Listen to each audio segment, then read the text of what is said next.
out preface of how this all works and just explain it as I go. So sit back, get comfortable, grab your bev or snack voice, and as the infamous Lil Pump once said, Esketit spaghetti. Starting at the very bottom, the worst category of map are what I consider to be confined survival maps that, while aren't necessarily poorly designed, have so little to offer that every expansive, even if poorly designed map, surpasses. They're the worst maps by default, due to insufficient resources. These maps are unreasonably challenging. They push you to the absolute brink. The only reason you ever play them is to see how far you can get with next to nothing. So these are going to be pretty quick. Number 36, the worst map ever by default. Again, it did not stand a chance to begin with. It is Bus Depot, the worst part of the worst designed map ever, Transit.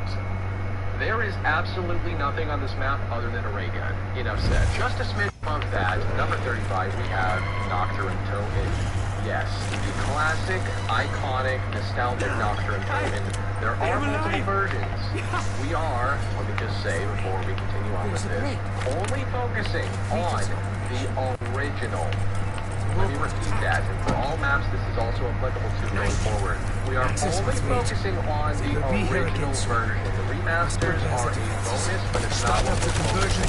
And to clarify, a remaster is a copy and paste within a new engine. The VO1 and Zombies Chronicles remasters of Nocturne Token won't be considered. On the other hand, Cold War's D Machine is what I would consider a reimagined version of Nocturne Token, taking inspiration from the original, but ultimately becoming its own identity. You will see that later on in the list. It's its own map, but a remaster is not. Also, this list is pure objectivity. Any personal bias whatsoever I have for any map will be completely disregarded. There will be no nostalgia bonus. There will be no preferential treatment of any map. We are purely analyzing the value of the original form of these maps. And Nocturne Token, despite being the very first, despite being the foundation mode and deserving slack for such, is barren. There is absolutely nothing, of course, other than a ray gun. It does surpass Bus Depot because there's at least an ounce of significance in the story, but as far as the gameplay is concerned, there just isn't enough. Play it for that bone-chilling, challenging nostalgia bonus, but beyond that, compared to every other map ever with bare minimum resources, there just isn't a legitimate enough reason to play. Sadly, number 34, Farm. It places above the other two simply with the addition of perks.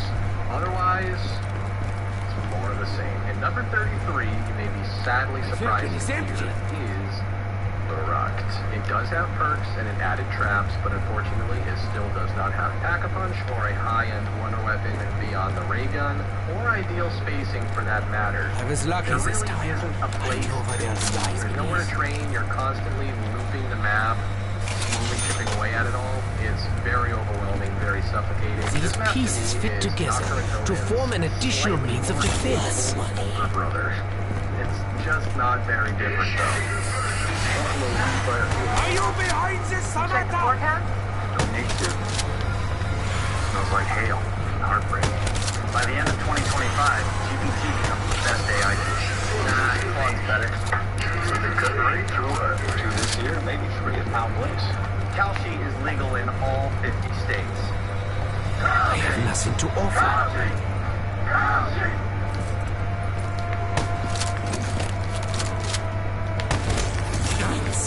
How am I meant to work with all around me? I have been beset by the voices of the damned and the doomed. I heard everything you tell yourself, and I want you to know Down it! that taking care of me makes us stronger. You're mine. Now we're going to talk about actively bad maps. More bad than good. Their aspiration gave them great potential, but due to mechanical limitations or execution became some of the worst designed maps ever. They have overwhelming issues. They do surpass the previous maps by mere virtue of having bare essentials, not being starved of resources. They did try to be expansive and innovative, but ultimately failed miserably. But before we dive in, I should tell you about my friends over at Raycom. At least we will be safe for a few audio moments. products on the market.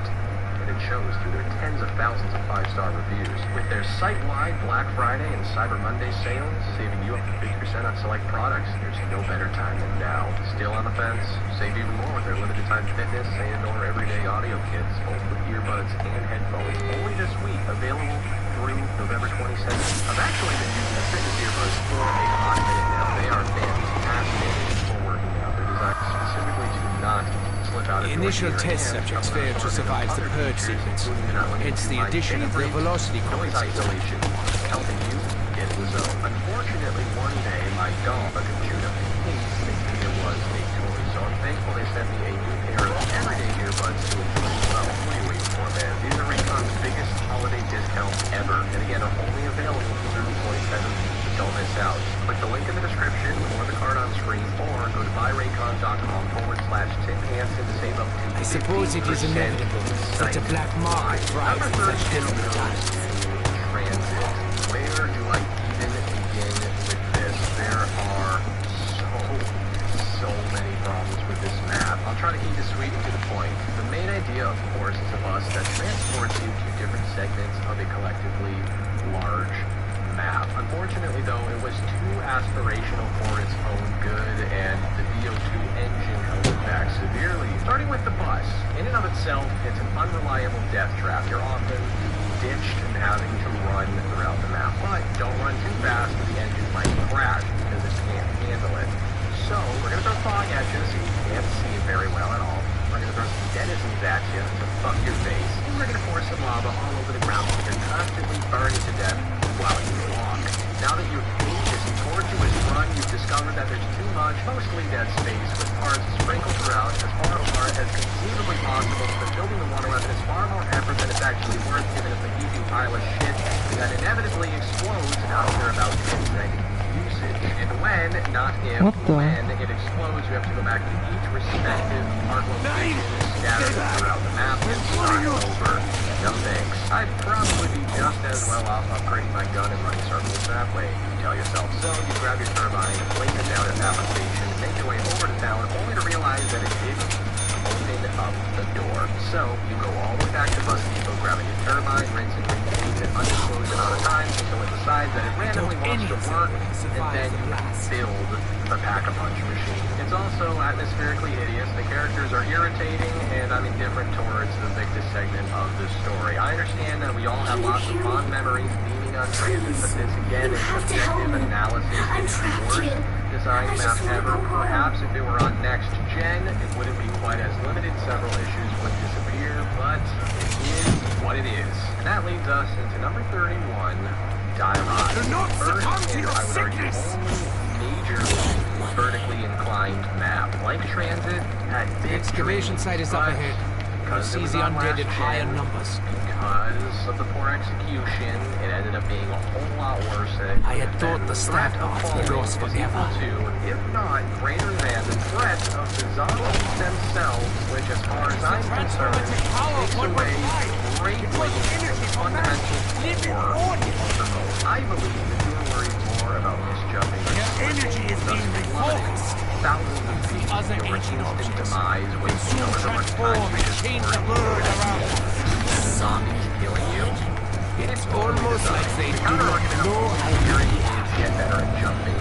While there is certainly some validity to that, I believe the consequences too great. At least on transit, if you misjump and you land into lava, your game is instantly over. I somewhat respect Yeah. your guys for taking a big Huh? swing, being risky, but the verticality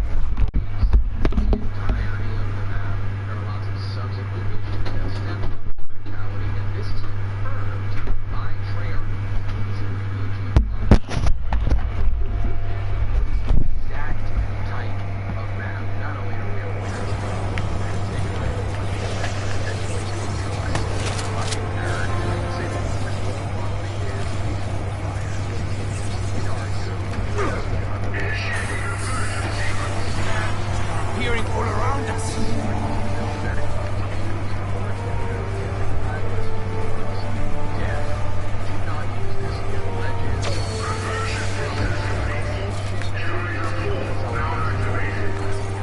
got stronger already.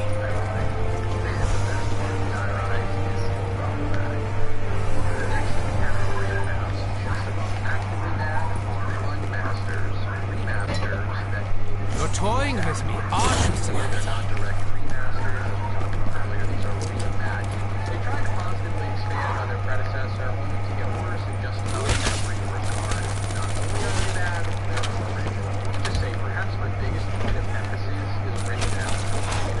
The need to survive is making me a better marksman.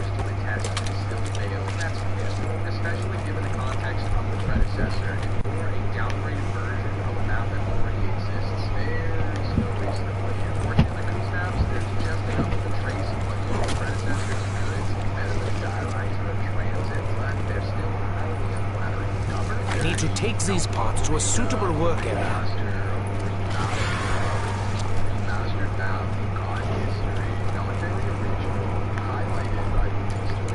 Need a reload! Fast!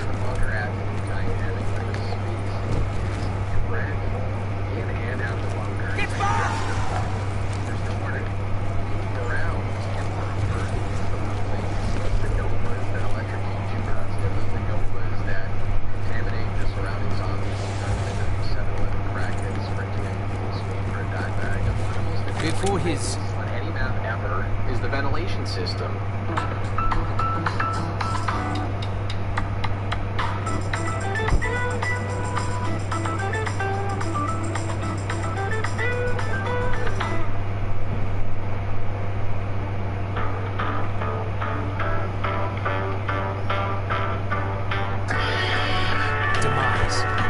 Maxis grew obsessed with these recordings.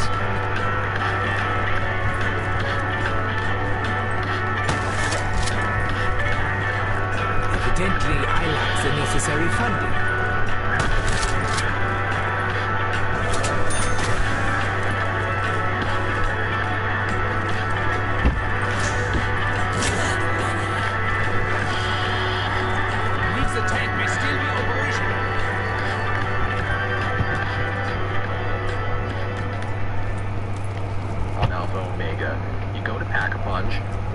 Is off, so you gotta redo the valve. Only realize that they're all in consequence, so when one goes off, the next one does, and the next one, and before you know it, you have to sit there and turn 7 valves, and there's a bunch of zombies fucking you in the foot while you're doing it. And this happens like every other round, I swear. It's too often, it's too annoying. I would rather just play basic-ass Nuketown. Sure, there's not as much meat on the bone, I suppose, but I'll avoid the headache. The whole point was to expand with the story in BO4.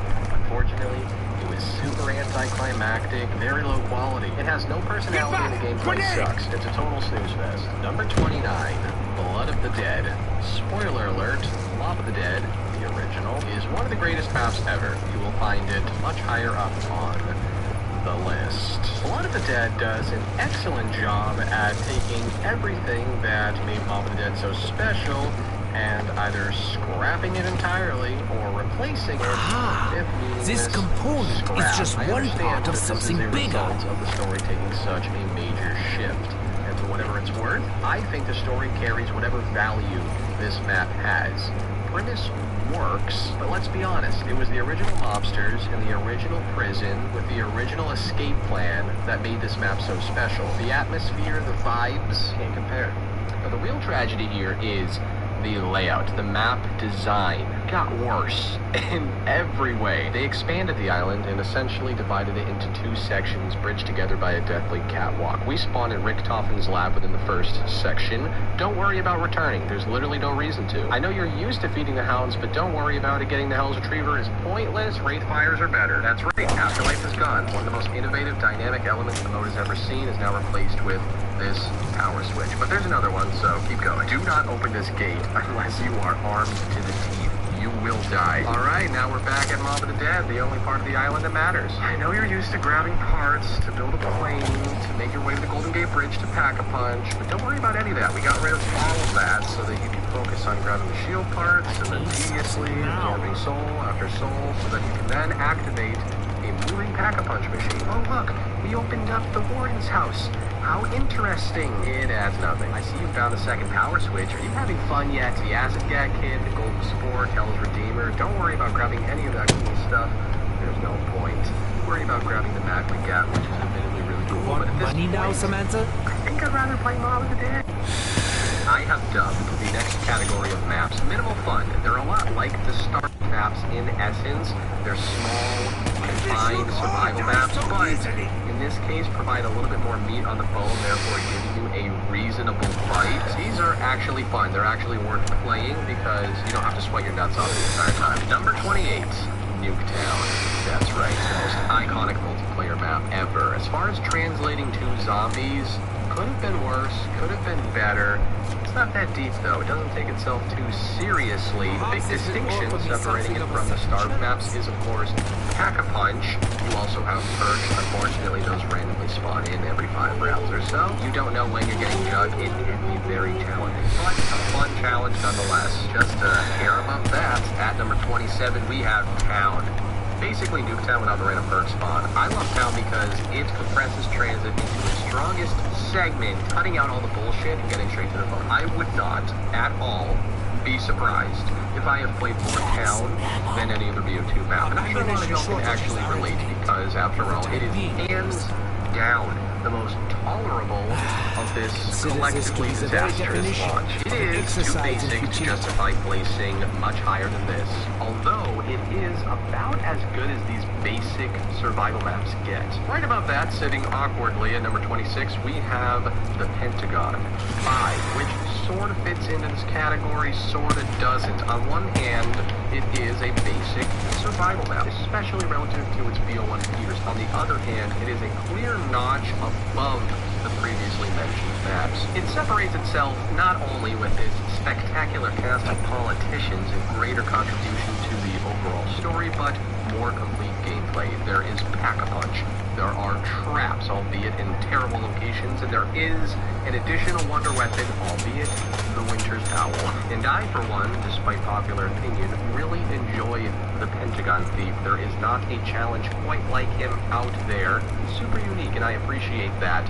He obviously can take your loadout, can be very frustrating, but if you manage to put him down within a timely manner, not only do you get your loadout back with a max ammo, you also get one of the rarest drops ever. What really holds 5 back is the poor spacing. It's a lot like Verrucht, where you have traps, you have a semi-decent training spot, not really. You can technically make this work, but it is an uphill battle. So while 5 is conceptually superb, it is very suffocating.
Recycled and yes, lots of cute clever names for these tiers. They take inspiration from previous experiences, and while aren't necessarily downgrades, while they're not quite as embarrassing as an Alpha, Omega, or Blood of the Dead, they are still unimpressive. They do offer more than these super primitive maps, though. Number 25, Forsaken. Even less impressive than all of the recycled shit we see from previous Cold War maps is the poorly designed pit they're all thrown in. It is quite possibly the laziest design ever. You spawn on this street, you then teleport to another street, you then teleport to to another street. You then teleport to the amplifier, and then you teleport to Pack-a-Punch. And then you can zip line back and forth between the other two streets. It is the most linear, boring, predictable layout ever, and a good percentage of it is the closed 115 off generators from came artillery. online. I'm a The big fan of appearance of this chopper guns. object They're shimmered badass, and they're shifted essentially a get-out-of-jail-free card. But in the amplifier room, you cannot use it. And don't even get me started on the overwhelming clusterfuck of returning boss zombies. I really wanted to see Mimics again. Definitely. While not necessarily reducing points for an uninteresting plot, given that, as far as I'm concerned, World War Zombies is driven almost exclusively by the gameplay, I couldn't give a fuck less about the story. It certainly doesn't help. It's not a particularly strong map, but it does provide more than the super basic maps we've talked about thus far, and I think there is some fun to be had. You do have a pretty dope wonder weapon in the Crystal Axe. You have ideal spacing, Pack-a-Punch. You can have the same amount of fun mindlessly running circles on this map as you would on a map like Town, for instance, but with more at your disposal. Number 24, Tog, your toe-in for the BO4 remake. Unlike, I don't know, One of the Dead, it has a positive, if at least not totally negative, atmospheric shift with a new fun summer beach vibe, which I dig. It works. And while the new added space doesn't necessarily enhance what already existed, it doesn't actively subtract from either. Like Blood of the Dead, though, unfortunately, it takes a lot of what made the original special, in this case Call of the Dead, which we will dive in depth with pretty soon here, and makes it a whole lot more generic. The fun celebrity cast is replaced with Victus, arguably the most insufferable group of people. The exciting, unique wonder weapons are replaced with some of the most commonly used ever. The Thunder Gun! How exhilarating! The Tundra Gun! I'm sure that took a lot of thought. And the Wonderwall, from a position of relative safety. Antidepressants. It is not good. And I think the fattest L that was took here was the replacement of George Romero, the heart and soul of not only Call of Duty zombies, but the genre as a whole, with dogs. Again, the most commonly used thing. The BO4 Ether remakes are disappointing. They feel like fluff to supplement what was, although ambitious, a poorly received Chaos storyline. This map is a step down from Call of the Dead. Not nearly as significant as Blood is to Mob, for example, but given that Call of the Dead exists and I can go play it, I would rather just do that, thus leaving Cog with not much of a genuine purpose. Although I will say, I do appreciate Golden Pack-a-Punch, and I did enjoy the ending. It was heartfelt, despite the long cutscene. Getting off. The next few maps, at least, tried. Unlike the previous few maps, they were ambitious, they were innovative, they took a big swing. Unfortunately, they largely flopped, but they weren't quite as much of a dumpster fire as an actively bad map like Train or Die Rise. They certainly provide more and deserve more credit than a map that played by the rules, had all the answers to the test, and still ended up dull. Look no further than number 23, Voyage of Despair. If you had told me that COD Zombies was going to take place on the Titanic, a decade ago my brain would have exploded. There was immense potential. It sounded like a brilliant idea on paper. Unfortunately, the potential was missed, primarily with the Easter egg, which could have been something along the lines of saving the ship from sinking, focusing more on one of the most infamous tragedies in human history. No, it has to do with this giant ice eye in the sky, planets, and who the fuck knows. The new Chaos storyline debuts with a new cast of characters, which I give it credit for, despite being a little underwhelming. The real annoying part is how the maps are out of order chronologically. Voyage of Despair does not happen first, and of course we do not find that out until the other Chaos maps release. But this map's biggest issue, interestingly enough, is the design. It's the Titanic. How could it go wrong? Well, if you really think about it, when you are trying to faithfully and accurately portray a real location, you only have so much creative freedom. You can't go too far out of the box. So, in the case of a confined boat, the spacing isn't exactly ideal. And strangely enough, it can be a bit challenging to distinguish different parts of the this map, especially on the inside, where it feels like each floor is a copy and paste stacked on top of each other. A map like 5, for example, also struggles with this issue. It's based on a real location, and thus cannot deviate too far from that design. The devs only have so much creative freedom while trying to maintain the integrity of the Pentagon. And the same thing applies here with the Titanic. Not to mention, the vibes are a bit off. It's a bit dull atmospherically, given that we are riding a soon-to-be watery grave on a freezing cold night in the Atlantic. I say all of that to say that Voyage does offer an experience that you cannot get anywhere else. It is unique, it's expansive, I enjoy using the Kraken, and I can appreciate what Voyage is despite its limitations. Which transitions us beautifully into number 22, and the Chaos map, Dead of the Night. Atmospherically stunning, conceptually great. Unfortunately, still a better idea on paper. Fighting zombies and vampires and werewolves with ghosts and puzzles and mysteries and this giant spooky mansion. It sounds like a terrifying but beautiful nightmare. It's poorly executed. I really don't know where to start, and I think that's because the most fitting adjective for this map's issues is overwhelming. Parts are scattered across the site. Classic first-timers. They don't know that nearly half of all used cars have been in an accident. But Carfax shows how accidents impact prices. Shop the all-new Carfax.com. Solo toma 9 meses to have the skills you need to start a career in healthcare. At FEMA Medical Institute, you'll get hands-on training and the support you need for a successful career. Get started today at bmi.edu. 9 meses can make a lifelong difference. Nearly every regard. There are so many different cool enemies and weapons to fight them with, but the barrier to entry is too big. There's simply too much to overcome, especially for beginners. Good luck playing this map if you are new to the mode. And all of the issues are inherently linked. This map is so expansive, there are so many doors to open that all of your points are being allocated to that. Therefore, you probably have a low-end starting gun, therefore are struggling to fight off the ridiculous quantity of vampires and bullet sponge werewolves. Modern-day problems require modern-day solutions, though. So, while you're simultaneously trying to acquire the retuning force for Pack-a-Punch, the Alistair's Foley, to then get the Chaos Theory, to then get the Alistair's Annihilator, you can, along the way, acquire the Steak Knife and Savage Impaler to neutralize the vampires, and the Silver Bullets for the werewolves. And you thought you were going to play this map without a Mr. Waffle Waffles tutorial. You silly you. Also, we're going to sprinkle in catalysts because we hate you. Let me be clear, as you'll find with some of the highest ranked maps on this list, I don't mind putting forth lots of effort for lots of reward, as long as the ratio is balanced, as long as the exchange is fair. In Dead of the Night's case, I wouldn't say that's exactly true, but I will say these characters are absolutely in contention for some of the worst ever. Anyways, I do appreciate, like Voyage, how daring this map was, what it brings to the table, what it represents. But the gameplay is suffocating. Don't worry, folks, we are now pivoting into the actively good maps, which are, frankly, the majority. Even the quote-unquote bad maps we've discussed thus far are playable and enjoyable to some extent. All of Treyarch Zombies gets a green light from Timmy. This next category is recycled and improved. Maps that took inspiration from previous experiences, but positively expanded on them. So naturally, there's going to be more positivity than negativity going forward, although a lot of you are going to be surprised and potentially very angry at your boy for this placement. At number 21, we have Revelations. Again, there are no game-breaking issues with any of the upcoming maps. Everything going forward is a net positive rather than a net negative. Revelations is a good map, but of all of the good maps, Revelations has the weakest leg to stand on, and that's because it relies entirely on previously existing maps. Like I said earlier, I put a huge emphasis on innovation,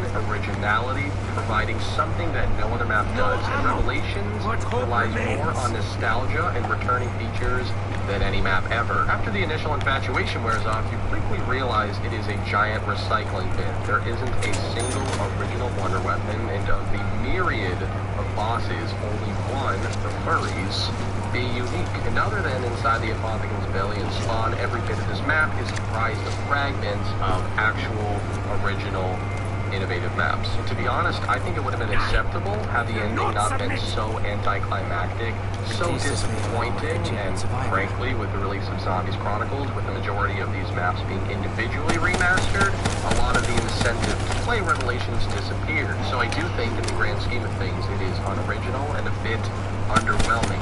With that all being said, I do still think it did a relatively good job. It certainly could have done much worse. It did blend everything together well. It's atmospherically gorgeous, great spacing, seamless flow, and it has some of the most fun OP wonder weapons ever, thus making one of the best high rounds out there. Revelations is, ironically, not a revelation. It is not groundbreaking by any means, but it is the absolute epitome of fun. Number 20, Classified 5 Reimagined. Of the BO4 Ether maps, it did far and away the best job, positively expanding on the original while fixing its core issues. The added space is actually meaningful. It's not a waste. It improves what was otherwise restricted map. They fixed the teleporters. They are now reliable and consistent. They also buffed the Winter's Howl, and though admittedly replacing the Pentagon Thief with Pounds was a lame move, it's not that big of a deal. The reason I place Classified above Revelations is because I find it a whole lot more impressive. I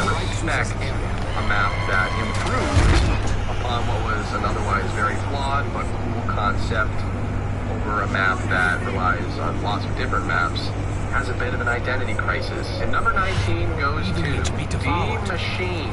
Like the previous few maps we've discussed, it takes inspiration from the past, in this case Nocturne Token. Unlike those maps, however, it isn't entirely predicated on that. It builds around it, forming a separate entity. While it still is very much a part of the map, it's no longer the primary focus. That would now be the previously inaccessible forest and the underground bunker. Everything's laid out for you. Power and pack-a-punch are easy. 4 elemental variants of the Shockwave make it one of the more dynamic wonder weapons. Plague Hounds and the Megaton are cool bosses. I love the aesthetic, the vibes. It feels like I'm playing a first-person arcade shooter, and I especially love the dark ether. It is visually stunning. I love the light and dark duality. I enjoy this map. It was the perfect way to kick off the Cold War era. ¿Ves que en 5 slams desde $5? Clases completas, ofertas geniales. Eso es la mayoría. Para los genios del desayuno. 5 slams desde $5. Encuentra tu meta en Denny. Únete hoy a Denny's Rewards. Stability, precision, that's the essence of driving. I struggled to come up with a distinct identity for this tier for the next few maps. They are good and solid like the previous few, but unlike those, are completely unique. Keep in mind, we are in the smack dab of this list, so by definition, these maps are quite literally mid. I think they're good. The majority of maps are, like I said. Number 18 is Firebase Z. I understand it's not the most exhilarating map out there. I don't understand, however, why it catches as much shit as it does. Feels a bit unwarranted. It is solid. I like the fiery jungle vibe. The spacing is good. The rank A is fun and dynamic. The assault waves keep you on your toes and break monotony. The only thing that pisses me off about this map, the only real complaint I have, are the mimics, but at least they took a swing there. Would I choose to play Firebase over The Machine? Not necessarily, but my personal bias will not be injected here. Objectively, Firebase is just about everything that The Machine is without the added benefit of building upon a previously existing map. Firebase is original. And right above that, at number 17, we have Mauer der Toten. If you haven't noticed already, all of the Cold War maps, aside from Forsaken, which is a clear downgrade from the rest, are all next to each other in chronological order. So that just goes to show that they're not, in essence, very different from one another. It's clearly more original than The Machine, and clearly a notch above Firebase, primarily through the Cerberus, which is quite possibly one of the best wonder weapons ever. There are a few different attachments on top of the base model. Every few kills you get, the zombie drops one of them, constantly switching up the gameplay, breaking the monotony. You essentially have unlimited ammo. They are super dynamic and fun to use. Moreover, the concept of Berlin Wall zombies, super cool and perfectly encapsulates the Cold War era. I also enjoy the return of Papa Panzer. All Cold War maps feel quite similar, but Mauer is the most complete. Number 16 goes to Agreed. which is unfortunately roped in with the rest of the Victus storyline, but is somehow the clear outlier. Why is this? There are several reasons. I think a good starting point would be the overall design, which admittedly is a little clunky, it's far from perfect, but it is nowhere near the dumpster fire of a transit or a die-rise. I love the concept and the atmosphere. Classic American Western town, buried underground, an unlikely duality that not only was daring, but worked. Not only that, but the gameplay is some of the most innovative and unique ever, between the new Paralyzer, Mark II, time bombs, vulture aid, buildables, drawing chalk outlines of guns for thousands of points, and of course, Leroy, Arthur, whatever the fuck his name is. It's so out of pocket, yet so brilliant. Dynamic. The possibilities with candy and booze are limitless. Whether it's opening up the map, building things, or smacking the shit out of some Z's. And of course, who could forget the witch's house? It's unlike anything we've seen before. Open the door, run along and shoot. Don't get robbed by the whore. You better watch your back or she'll touch your bum and take your funds. You better run. And once you get to the end, hopefully, for Pack-a-Punch, you have some money to spend. Here's a free perk, my friend. Buried is outstanding, except for one little thing that keeps it from being potentially even higher, and that is the one-dimensional high rounding. Despite all of the fun quirks and resources at your disposal, the gameplay ultimately boils down to and almost exclusively promotes camping. Sitting in a corner with the Paralyzer, with vulture aid, buildables, and tapping. Can we go outside on board? Like I alluded to earlier, the spacing is tight. It's not ideal for training, but easier and smarter to camp. I don't mind that being the main strategy, but if it's the only strategy, it takes away greatly from the excitement. Otherwise, fantastic map. This is when we start talking about the truly great maps. The next few, however, are great, but unsteady. They are unique, expansive, high-quality experiences, but with a pinch of chaos. At number 15, we have my beloved Call of the Dead. I really wish I could place it so much higher. It is one of my personal favorites. It is a one-of-one. It is legendary. But we are being objective. Despite being a phenomenal map, it does have one glaring weakness. The wonder weapons, while some of the most creative and fun to use out there, are severely limited, which would be so backbreaking if there were traps. To supplement this issue, there are no traps, thus high rounding suffers. The VR11 is interesting but awful. The scavenger is exciting but craps out in the mid-40s in the WAP. The only infinite damage wonder weapon is temporary. So while collectively decent and with a will there's a way, you cannot ignore the cold harsh reality. But in the same respect, they deserve credit for how unique they are, for how unique and daring the entire experience is. Look no further than the celebrity cast directed by the creator of zombies as we know it. Yes, constantly follows you around, but can be taken advantage of. Every time you put him down, you get the WAP and free drugs. Call of the Dead is an absolute grand slam, especially given the context of 2011.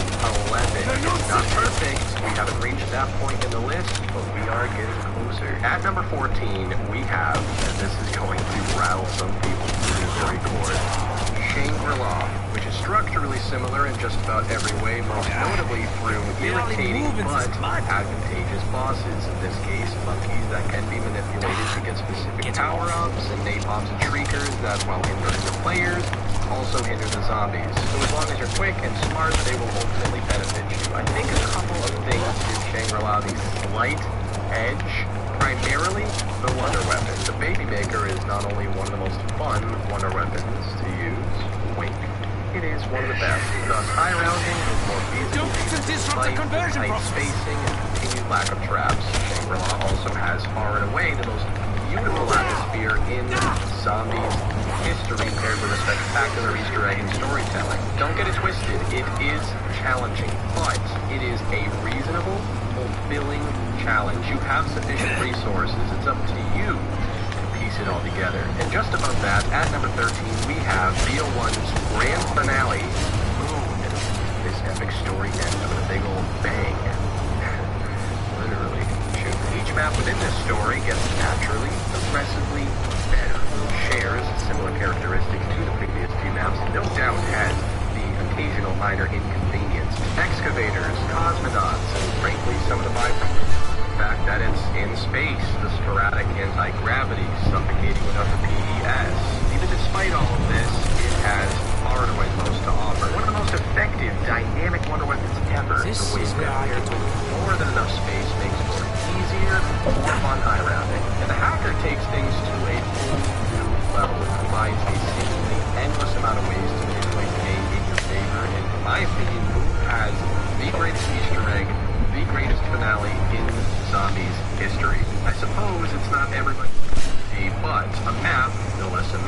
on the moon, about as ambitious as it gets.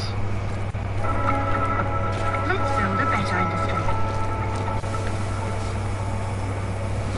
It cannot continue until its engines have cooled.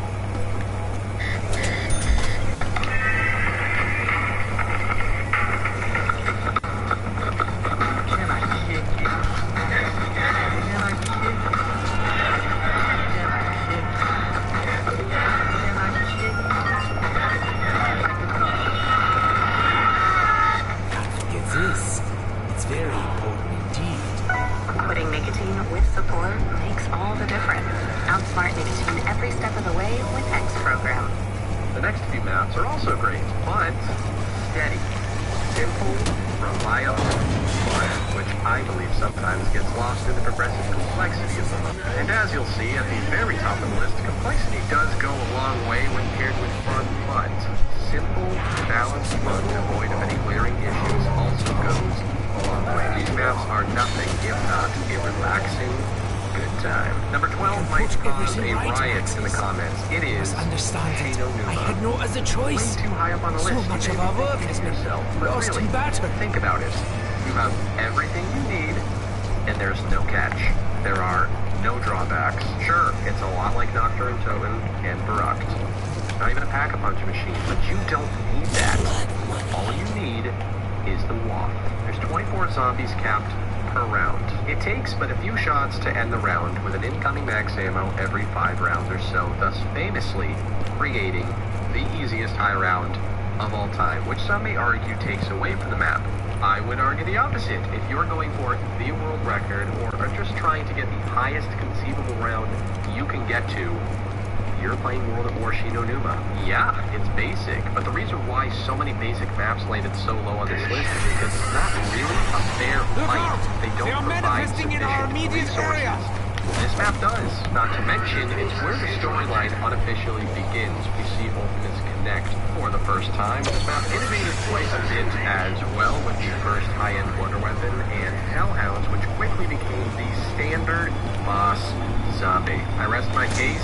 Shinonuma is quite possibly the most underrated map ever, and it deserves to be in this spot.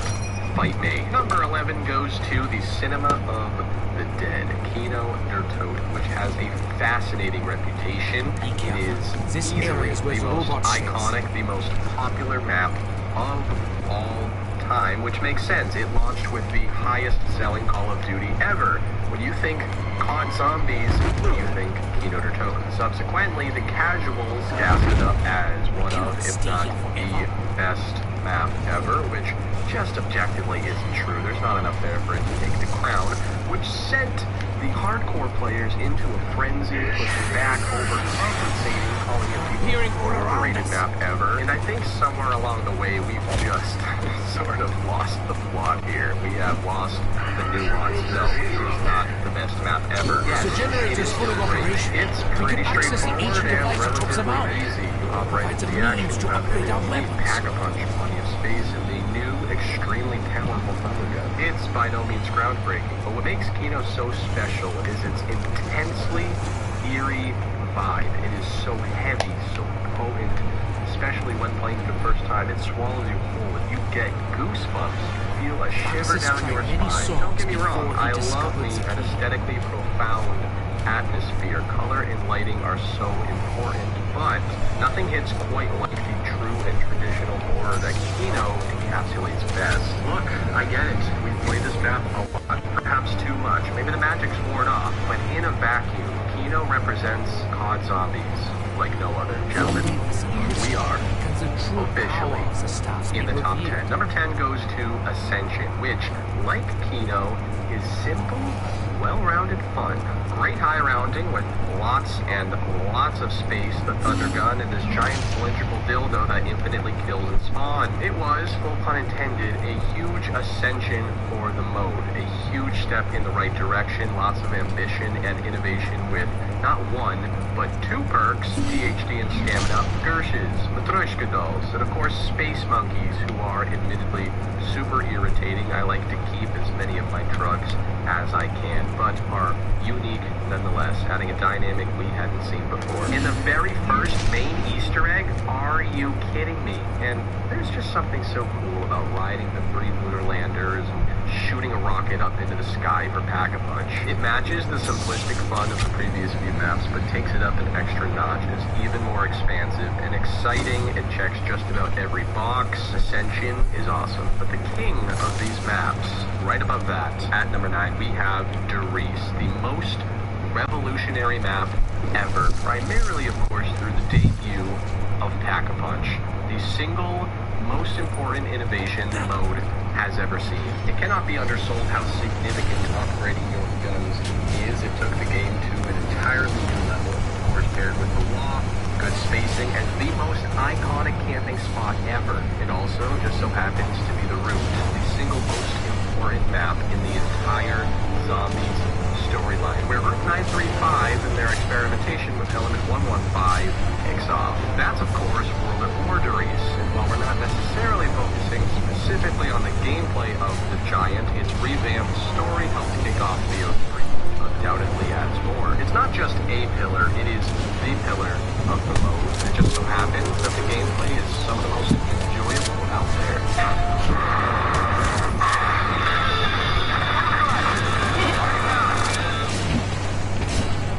Final 8 maps are absolute master class experiences. Like the other grades are well-rounded, fun, no major weakness, and scattered across the site. Where side have the added benefit of being more complex, more expansive. Number 8 goes to BO4's 9, a chaos map that, like Voyage of Despair, Dead of the Night, went out on a limb, took a big swing, but instead made an enjoyable, high-end experience. 9 breaks the norm of one consistent theme and somehow successfully blends several predicated around the Egyptian god Ra, Celtic goddess Anu, Greek god Zeus, and of course, Norse god Odin, within an overarching Roman Colosseum. You'd think that essentially dividing the map into 4 separate quadrants would cause a clunky layout, which actually couldn't be further from the truth. It meshes together beautifully. The spacing is fantastic, and each respective atmosphere is breathtaking and super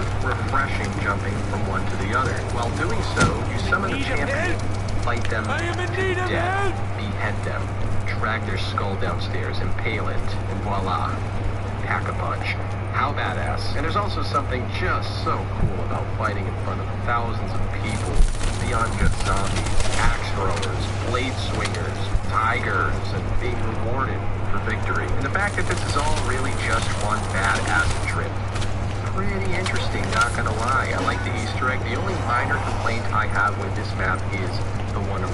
The Death of Orion is cool, but not very good. Regardless, 9 is fantastic. It quickly became the fan favorite, and it's one of the few BO4 maps I would go out of my way to play. Right above that, at number 7, we have the other chaos banger, Ancient Evil. Unfortunately, it was at this point in the DLC season that a lot of people had given up on BO4, which sucks because I believe it's the best in the game. Another thematically stunning atmosphere taking place in the ancient lost city of Delphi, Greece, battling some of its fiercest mythological creatures. With the majestic Pegasus by their side, the crew fight their way through Perseus and his undead army, only to stumble upon Medusa in an epic, sexy finale. It's cut from the same cloth as 9, but what gives it the clear edge are the 4 elemental gauntlets revolved around the gods of Charon, Ornos, Gaia, and Chimera. They provide so much firepower, so much fun, and so much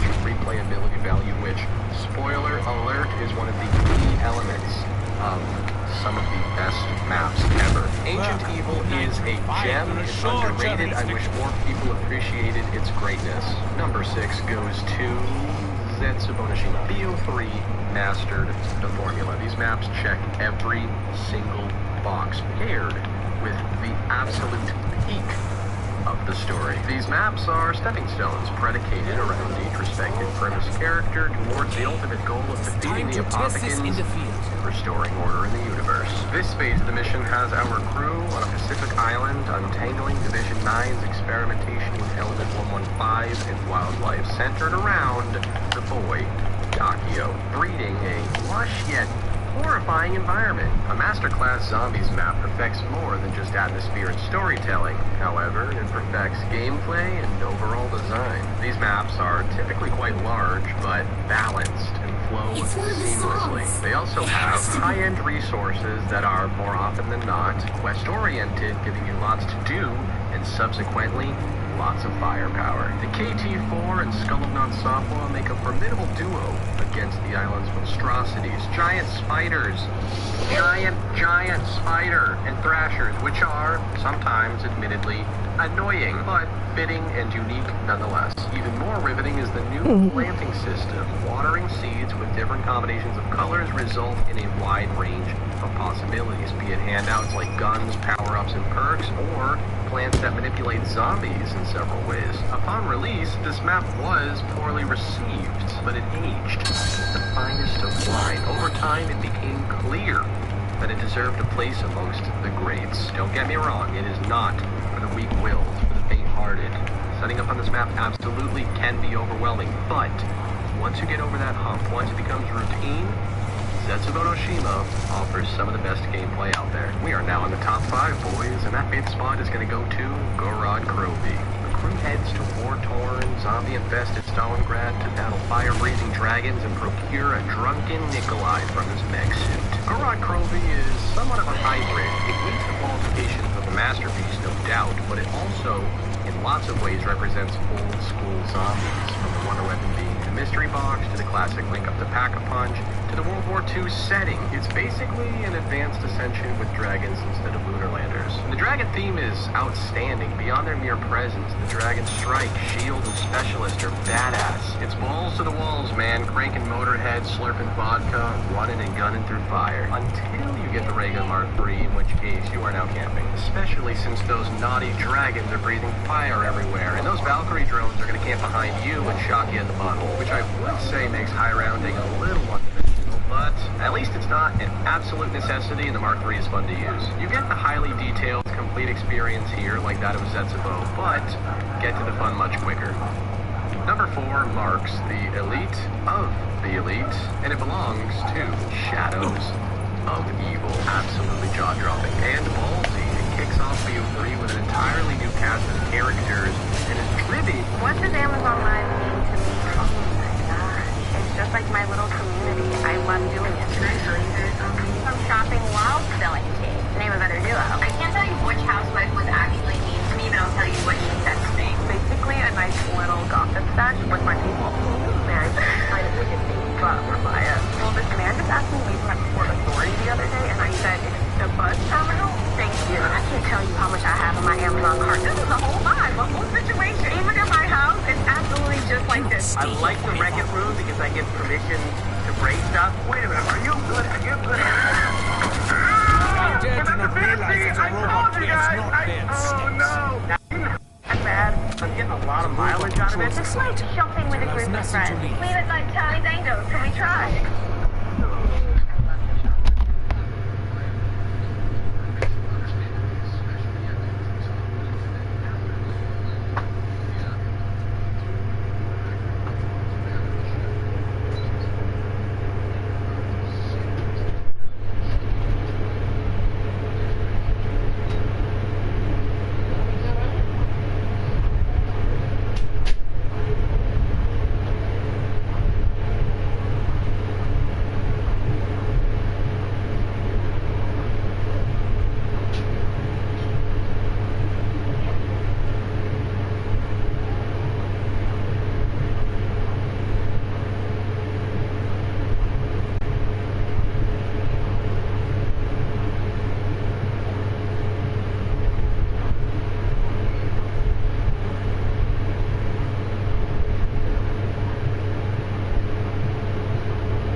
dice Brenda que se metan en configuraciones, que han de traer pagado el internet, apagado el internet. Ajá, de robot, el de Chaco también lo tiene. Se tiene que meter en configuraciones.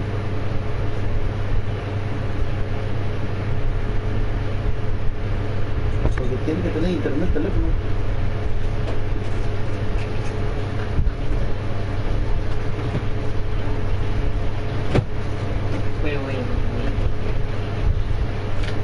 Sí. Y el YouTube no, ¿cómo se llama? No le agarra tampoco.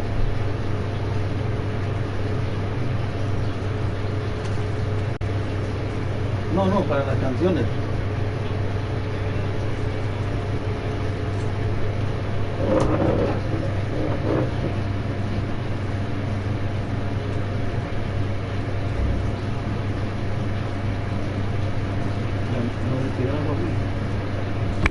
Cállate, cállate.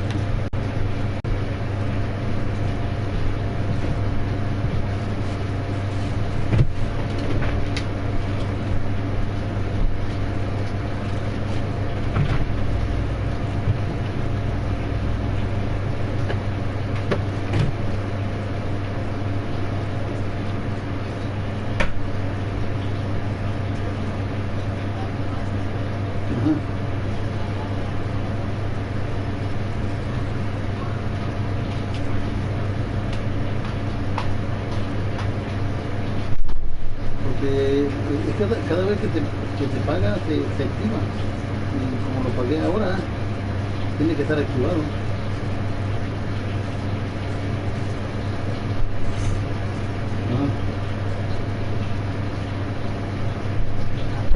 Voy a volver a aprender.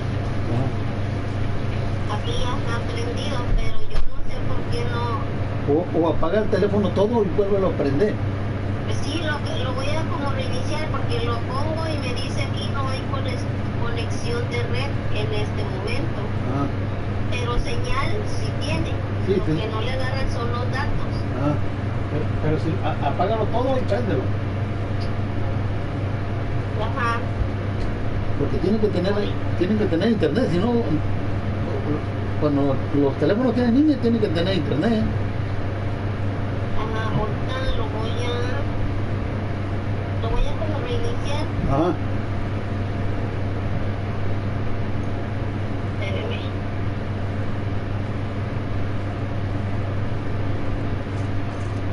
Ya se apagó, ahorita voy a esperar a que se prenda, a ver si ya lo quiere agarrar. Ajá.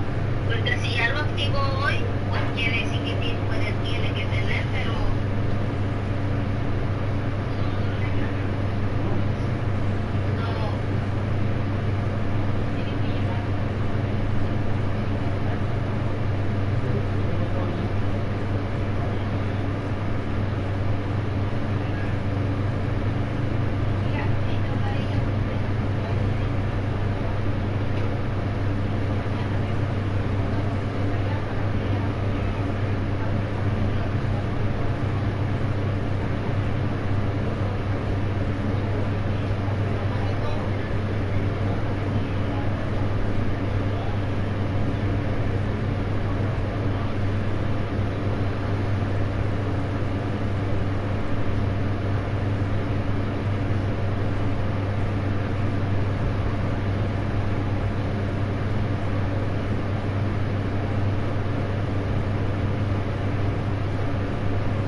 trick.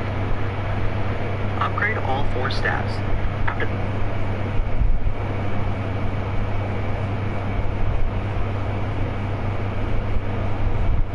buildable tables. There are 3 different buildable tables around the map. They are in the bottom of the workshop, in the giant's left footprint in the wind tunnel, and below the church. Shield. There are 3 parts needed to build the shield. The stand can be on the path of Gen 2, in the giant's left footprint above the tank station. The initial test subjects failed to survive the purge sequence, hence the addition of the velocity compensator. At the bottom of the fire tunnel, or on the path below Gen 3. And the plate can be in the giant's right footprint between the excavation site and Gen 5, in the giant's right footprint between the excavation site and Gen 4, or in the giant's right footprint past Gen 4 by the wall line. Take all 3 parts to one of the 3 buildable tables and you have successfully built the shield. Maxistrom. There are 3 parts needed to build the Maxistrom. The brain is always on the table in the lab. The rotors can be on top of the excavation site, on the ground near the gramophone table, or along the scaffolding in the staff chamber. And the frame can be on the tank path from the church to Gen 4, on the tank path from the church to Gen 5, or at the bottom of the ice tunnel outside the church. Take all 3 parts to one of the 3 buildable tables and you have successfully built the Maxistrom. Staffs. There are 2 parts needed to open the staff chamber. The record can be up the ramp to the excavation site, in a wheelbarrow on top of the excavation site, or on the trench wall near the church. This stuff is mine. And the gramophone can be on either side of the table in the excavation site. Place down both parts onto the table and the stairs will lower down to the staff chamber. Fire staff. The fire record is needed to open the doorway in the tunnel outside the lab. It can be between the tank and the pillars under the church, on the benches inside the church, or on a crate next to Gen 6.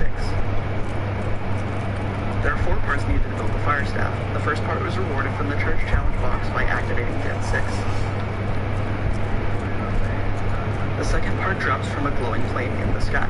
The flame will appear the first round after you open the first door to the church area.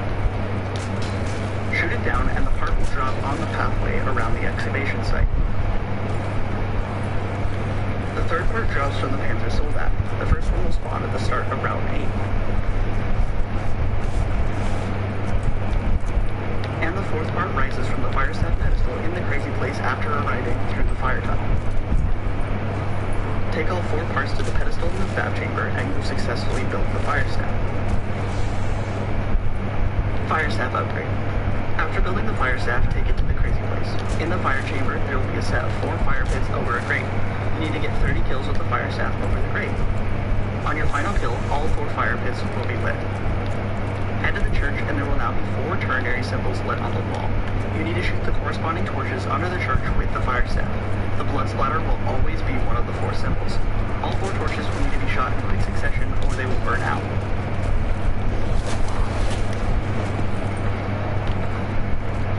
After shooting the torches, head back down to the staff chamber and turn all 4 rings to show red.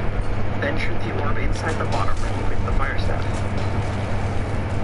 Place the fire staff in its pedestal in the crazy place and get 20 kills near it. After the final kill, you have successfully upgraded the fire staff. Wind staff.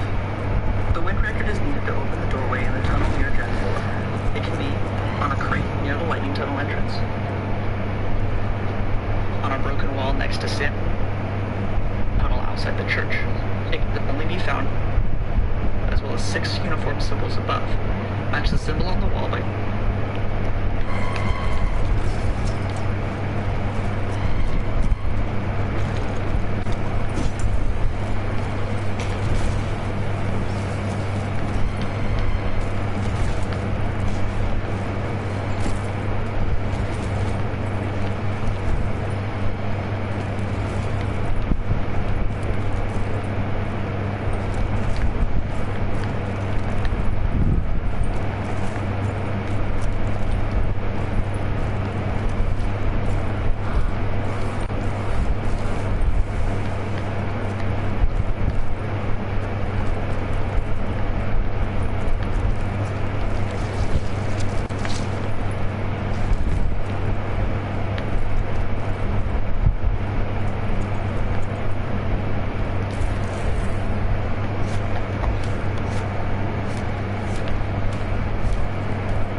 corresponding cuneiform symbol until all 6 symbols.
Staff and break it with a ballistic weapon. They are on. You're getting closer. So much closer.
I get on.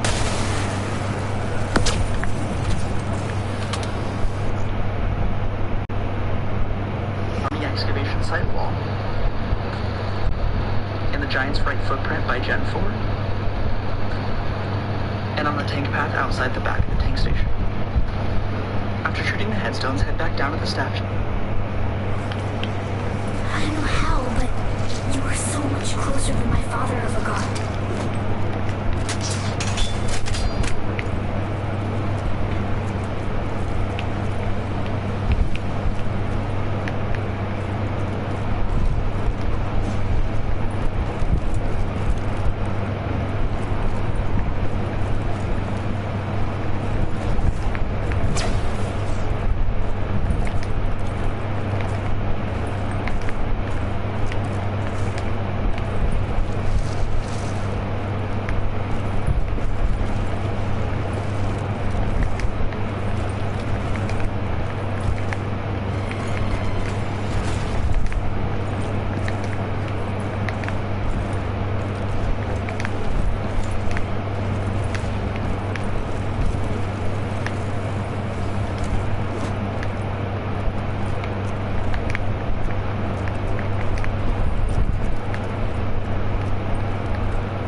One of these stone slabs you can find on this desk. bring it over to the church and place it in this little basin of holy water at the back of the top floor. Once it's in there, you're going to need to cleanse it by killing zombies using melee attacks only in close proximity to the basin itself. So use a shield potentially, use thunder punches if you have them, or potentially use the upgraded staff's knife. Whatever works for you, but get melee kills near the tablet, and once you're done, it's going to become green, and to do so, you have to avoid the mud on the floor at all costs. So walk along the route that I'm showing you now.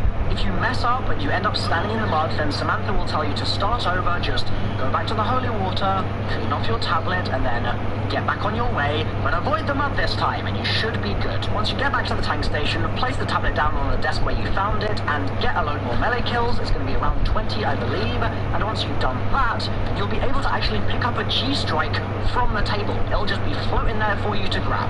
Okay, if you skipped forward, then welcome back, and if not, then congrats, you now have your G-strikes. We now need to use them in order to finish the step, but the way that we use them is a little different depending on if you're in a solo game or a co-op game. What we're essentially trying to achieve is the breaking of a stone seal just outside the map by stamina, and we're going to do that by throwing a G-strike on top of it. However, just before you do this, you need to press a red button inside one of the robot's heads, and you'll then have around about 20 seconds or something in order to throw your G-strike and have it land on the slab.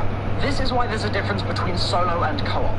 In co-op, just send a teammate into one of the robots. It doesn't matter which one, just go into whatever foot is open at a given time, and inside you should find a red button where the wind staff part used to be before you picked it up. Press the button, tell your teammate can throw the G-strike straight away, and you'll be fine. However, in solo, you absolutely have to wait for the middle robot, because otherwise you will not have enough time to get to the area you need to be in order to throw your G-strike and actually break the seal. It's not easy solo by any means, but it is possible if you replicate the sort of throw that I'm doing in my game just here. You can practice it with grenades as well, as the trajectories are fairly similar, and, well, practice makes perfect. You'll get it eventually. Good luck, soldier.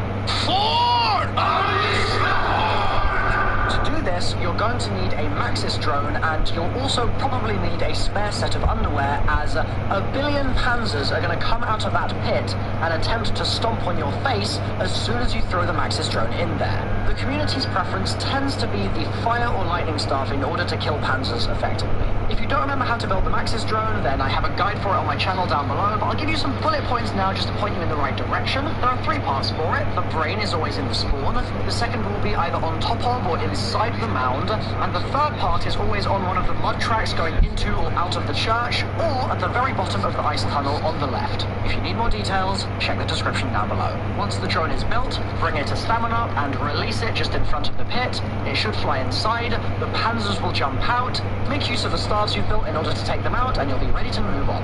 5! Do with the zombie blood, but if you don't have any, don't worry. In a moment I'll give you a tip to get a new one every single round. During this step, players in zombie blood are going to be able to see a glowing plane in the sky, similar to the plane we saw earlier on when we were building the fire staff. The plane needs to be shot down with a projectile weapon, like a Pack-a-Punch MP40 or something, but not the Boomhilda. Just a heads up, that gun doesn't work. Once the plane has been shot down, the pilot is going to be running around the mound, that's the excavation site in the middle of the map, in clockwise circles, but they will be invisible unless you have zombie blood active. What I recommend you do is get zombie blood, run in anti-clockwise circles so you bump into the zombie faster, and then as soon as you see it, and you can listen for it as well, that should help you out, kill it. If you've killed the right zombie, it will drop the Maxis drone so you can just run over to it and pick it up. It can be a little resilient, so maybe make sure you have a staff with you when you're trying to do this, and if you can't find the zombie, try again with another zombie blood another round, or potentially double check to make sure you did actually shoot down the plane a minute ago. Bear in mind that the zombie doesn't really look particularly special, so you've got to be a bit of a sleuth and figure out which one is just running in circles around the mound. Well, that's the one that's got to die. Okay, so a moment ago I mentioned the fact that I have a tip for you if you need a zombie blood and don't currently have one in your game. To do this, grab yourself the ice staff and come to the mound area of the map. Around the mound there are 3 burning wooden wagons, 3 carts, 3 chariots if you will.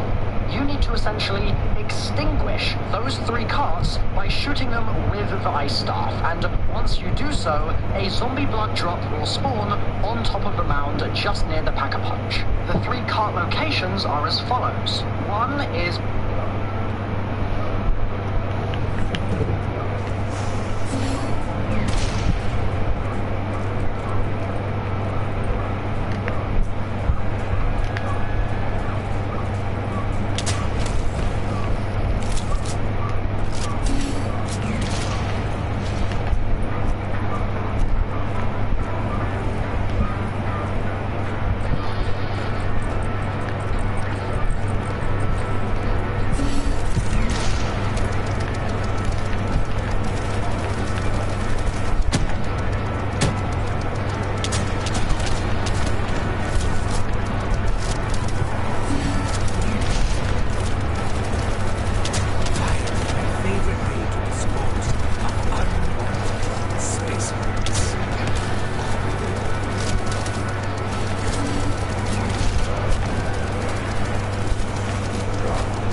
barely move in this mud.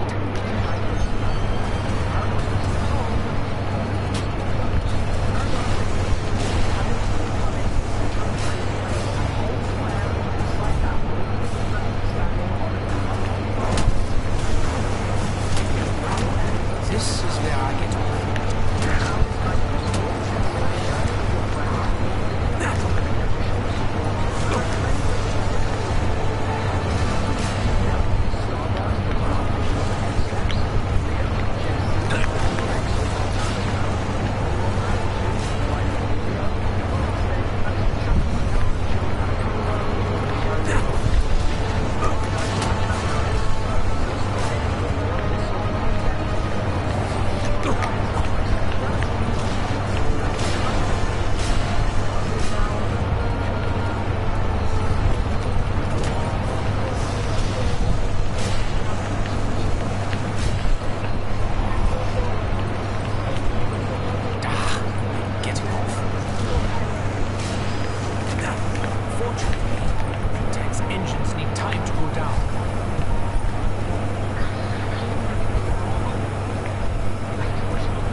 Also, 600 points is pretty much nothing unless you're at round 3, in which case you really should be getting something else like an extra credit or a double points gobblegum. Plus, a while ago you actually had to spend 500 points to get a gobblegum, now it's free, but back then you would only be making a 100 point profit, which was even more pathetic. But yeah, I don't think it's up for debate. This is the worst gobblegum. Number 41, Unbearable. The gobblegum that, when you get a teddy bear in the box, respins the box and it stays for a little bit longer. Okay, how about this? The box moves, I go find the box, I respin it that way. I don't have to waste a gobblegum slot for that. I mean, it's not terrible, but the concept is just ridiculous. Number 40, Boards Down. The gobblegum when repairing barriers following nearby zombies. And let's go back to the whole rebuilding barriers thing. It's useless if they shred through the barriers instantly. It only lasts for 5 minutes, and although it can be good, it's just pointless because you don't have a slot for something that's better. And then at number 39, for the Sulfur Video Board, which when you rebuild one board on the barrier, you rebuild the whole board. The only reason why it's better is because it lasts much longer, 5 more rounds, and it also speeds it up a lot.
But it's still pointless. 38, Temporal Gift. The gobblegum that makes your drops last longer.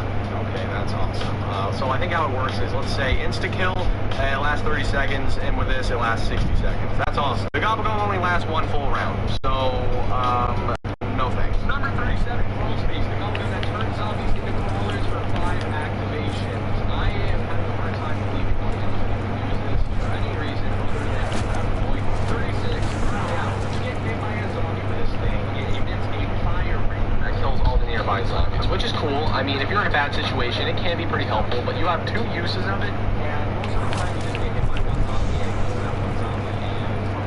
Number 35, Respin Cycle. You didn't like what you got from the box? Well, you can do 3 extra rounds. Not bad at all, but scary. Number 34, Head Drama.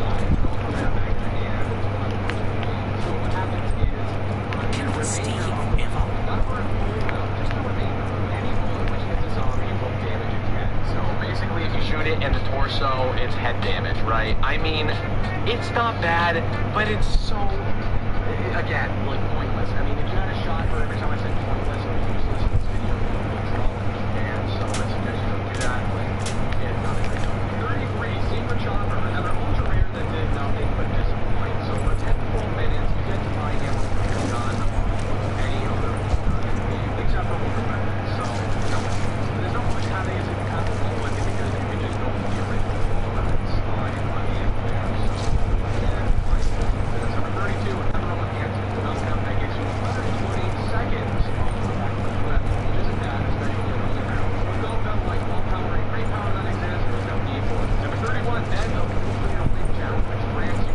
2 new power-ups, which, again, can be helpful for certain situations. Okay, if you're stuck and you need help, it is there. But if that's the case, I would rather have an insane cycle, because then at least it wouldn't end the round when I don't want it to. Number 30, Disorderly Combat. For 5 full minutes, you rotate through. What if supercharging your stem cells took just 4 days a month?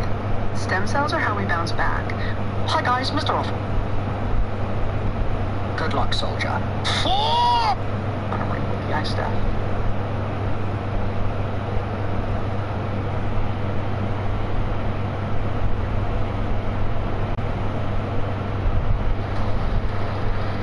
Place the ice staff in its... To make this easy on any round, use the fully charged back to the tank station and place it on the table you picked it up from. If at any point you step in mud, Samantha will yell, "Successfully obtain the G-strikes." Main quest Easter egg.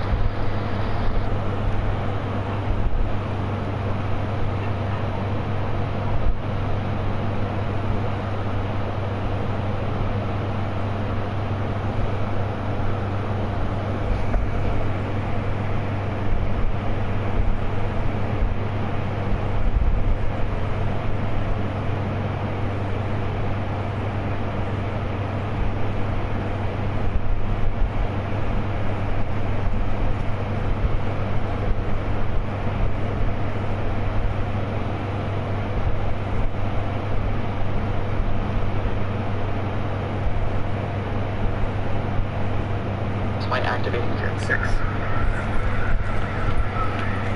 The second part drops from a glowing plane in the sky. The plane will appear G-straight.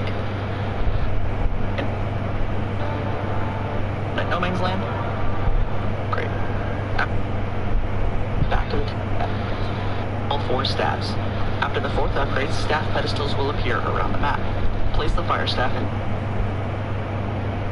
uniform symbol until all 6 symbols are great. After shooting the headstone in the crazy placing by Gen 2 and grab one of the stone tablets from the table to make this easy on any round, as well as 3 headstones around the map. Shoot each headstone with the ice staff, then break it with a ballistic weapon. They are on the excavation site wall, in the giant's right footprint by Gen 4, and on the tank path outside the back of the tank station. Are your parents visiting you in the U.S.? Or are you planning a trip here with a known health condition? Hi guys, Mr.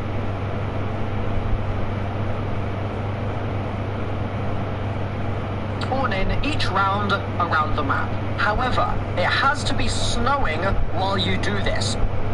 In the rooms on the map that lead generator 6 in staff. So doing on correspond to the 6 with your enter one of the giant's footprints. To do is an orb that should be floating inside the middle of the rings with your ice staff. The balls go 3 tombstones, go back to the mound and head down the stairs. There are several levers in this area that you can do zombies. No, there's a guy. Fill the cauldron up, assuming you don't already have a staff in your hand, and voila, you've gained access to Ull's arrow.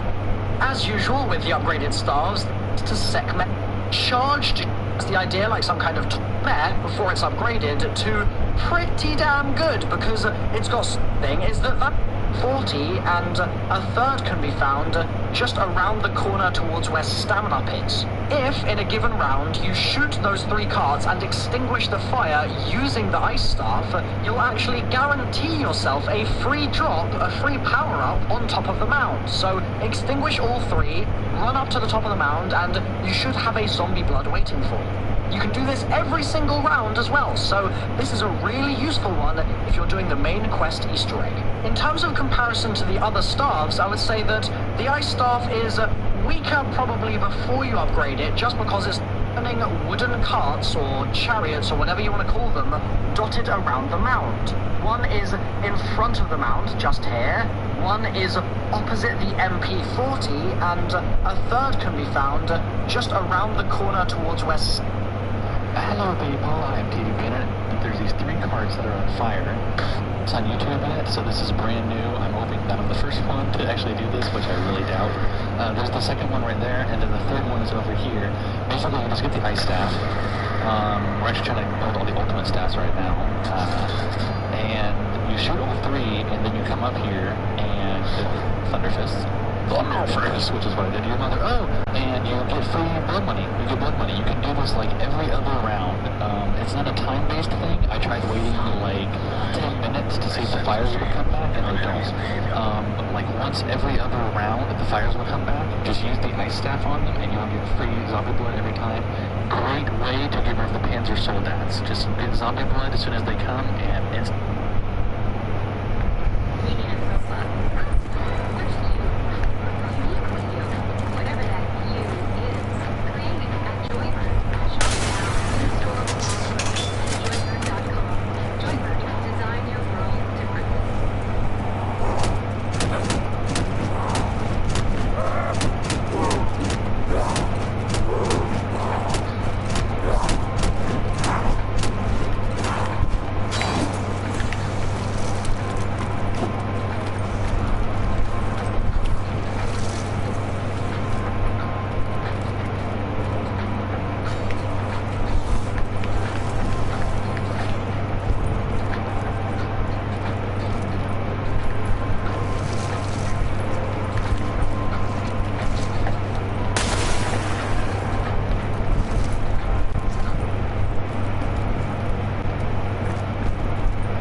a drop in the chest.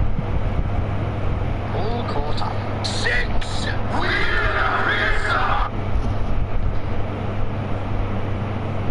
On the benches inside the church. Arabs. Care only for science.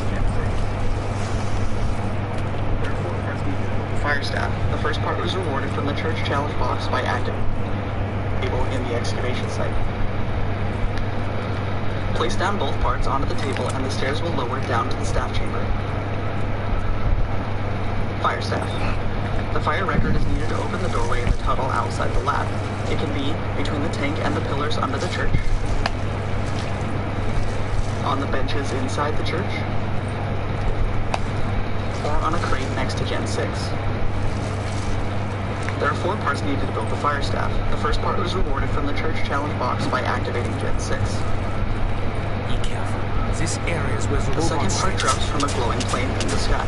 The plane will appear the first round after you open the first door to the church area. Shoot it down and the part will drop on the pathway around the excavation site. The third part drops from the Panzer Soldat. The first one will spawn at the start of round 8. And the fourth part rises from the fire staff pedestal in the crazy place after arriving through the fire tunnel. Take all 4 parts to the pedestal in the staff chamber and you successfully built the fire tank station and a on a workbench next to the crazy place and get 20 kills here. After the final kill, you have successfully upgraded the wind staff. Lightning staff. The lightning record is needed to open the doorway in the tunnel near Gen 5. It can be on a wagon along the tank path,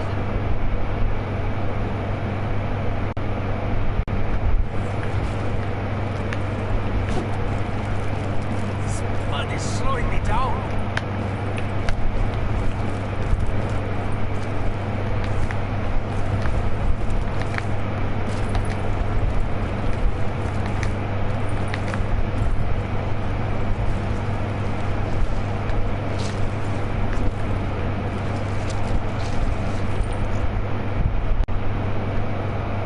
On a workbench next to the Wonder Fizz location,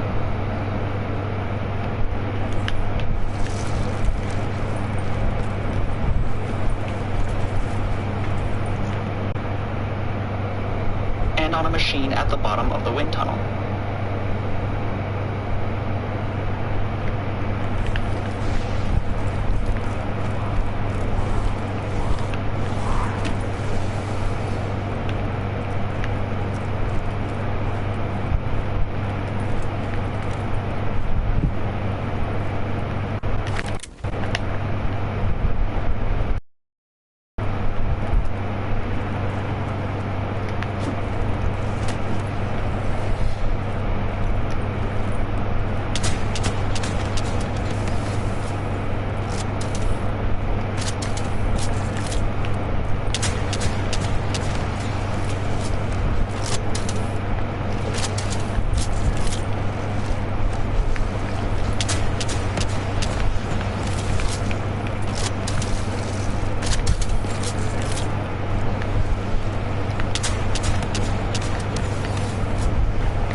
Robot's route comes right through this area.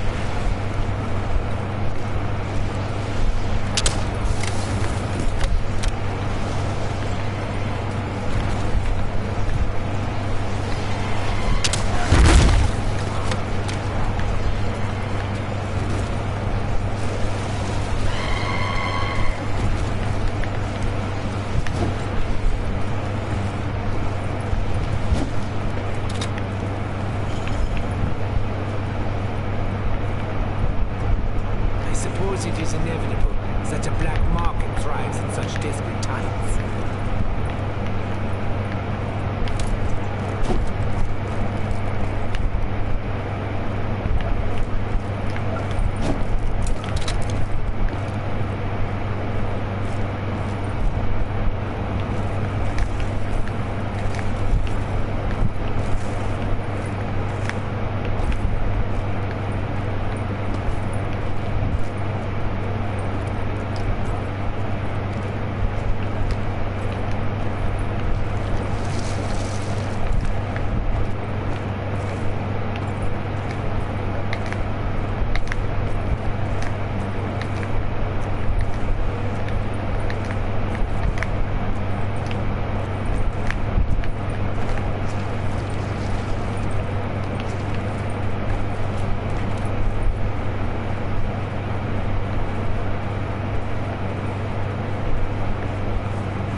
In Black Ops 2, placing the fire staff and picking it back up 4 times will complete the step quick and easy. Get another 20 melee kills near the table in the tank station, and after each kill by the staff will then register as a melee kill. After your last kill, pick up the stone tablet and take it back to the tank station and place it on the table you picked it up from. If at any point you step in mud, Samantha will yell, "Start over!"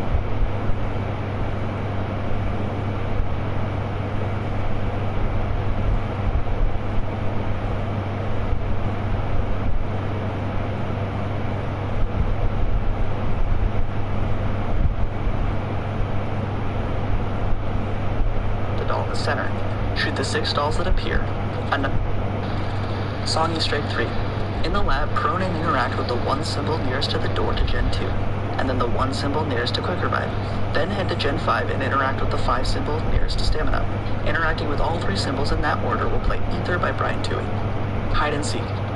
This Easter egg is exclusive to the Black Ops 3 version. In Zombie Blood Vision, a colored glow appears on each side of the bottom ring in the staff chamber.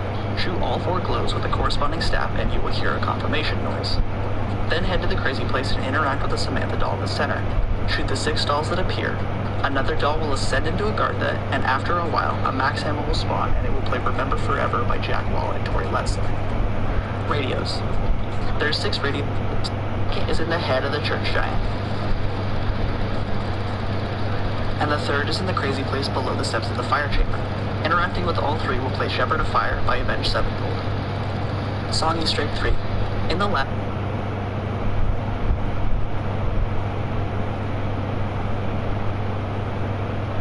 prone and interact with the 1 symbol nearest to the door to Gen 2, and then the 1 symbol nearest to Quick Revive. Then head to Gen 5 and interact with the 5 symbol nearest to Stamina. Interacting with all 3 symbols in that order will play Ether by Brian Toohey. Hide and Seek. This Easter egg is exclusive to the Black Ops 3 version. In Zombie Blood Vision, a colored glow appears on each side of the bottom ring in the staff chamber.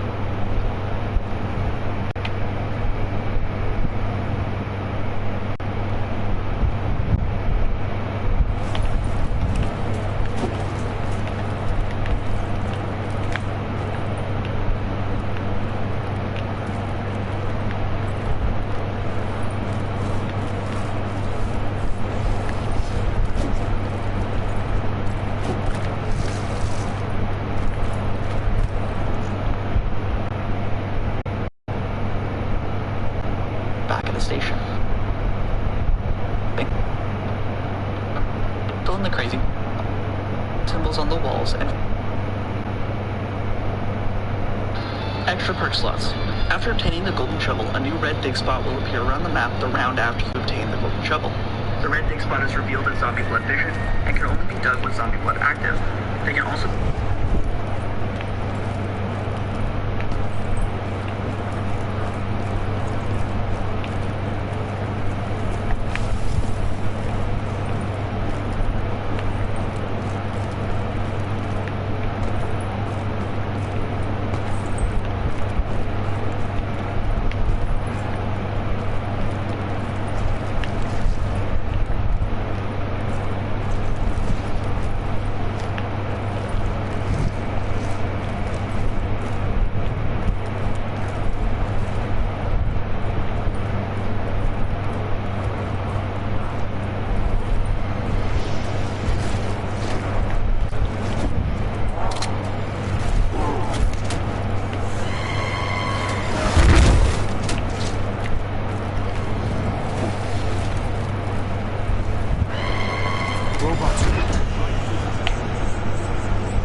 German control for the duration of the war.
test subjects failed to survive the purge sequence, hence the addition of the velocity compensator.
This area is where the robot sits.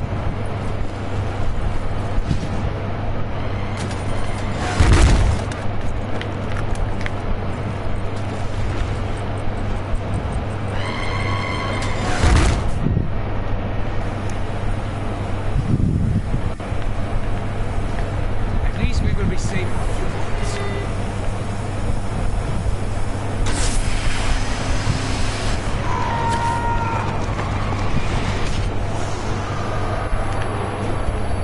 Initial test subjects failed to survive the purge sequence, hence the addition of the velocity compensator.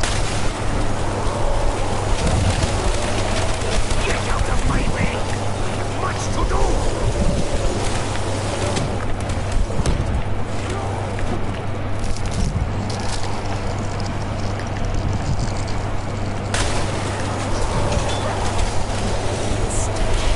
See how one more flies, allow the elements to form a burst of directed energy. We have ammo! Thank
initial test subjects failed to survive the purge sequence, hence the addition of the velocity compensator.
That is all. I